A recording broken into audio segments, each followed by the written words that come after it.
For trying to identify the strategic surprise, the unexpected that we're not yet sufficiently planning for in the realm of war, I would offer that our focus should not be on the black swan, the truly unimaginable, but rather the gray rhino that's staring us back in the face: artificial intelligence and increasingly autonomous robotics.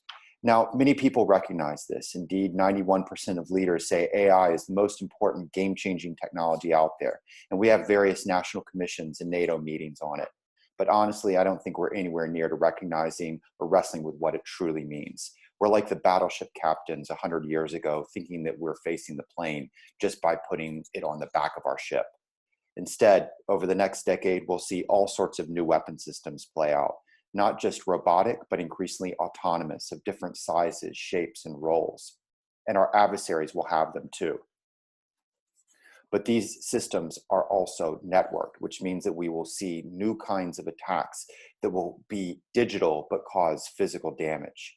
This means that we have a massive rethink of war coming in terms of everything from what we buy to how we train and equip to how we organize itself.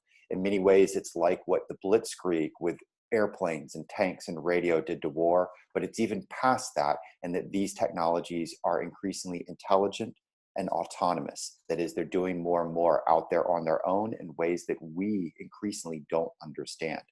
Now, this will hit not just the battlefield, but the role of the people beyond it.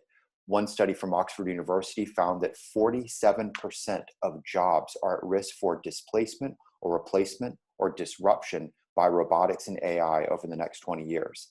And every single one of those jobs has military parallels. But beyond that, if this is an industrial revolution, much like the last one, it will affect not just what happens on the battlefield, but the larger economy and politics that surround it.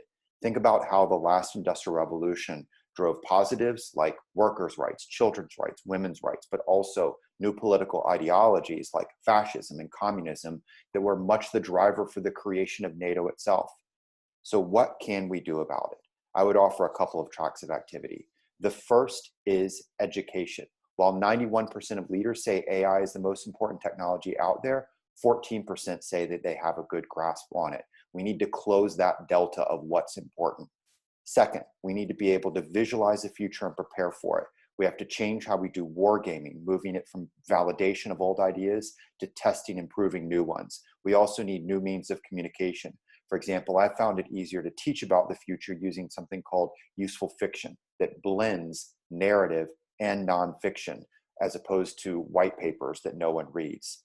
We need to be willing to kill our sacred cows. What is the equivalent to that battleship in 1939 or horse cavalry? What are we unwilling to give up that maybe we ought to do?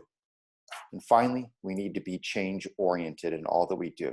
We are obviously at a time of political, technological, economic, and social change.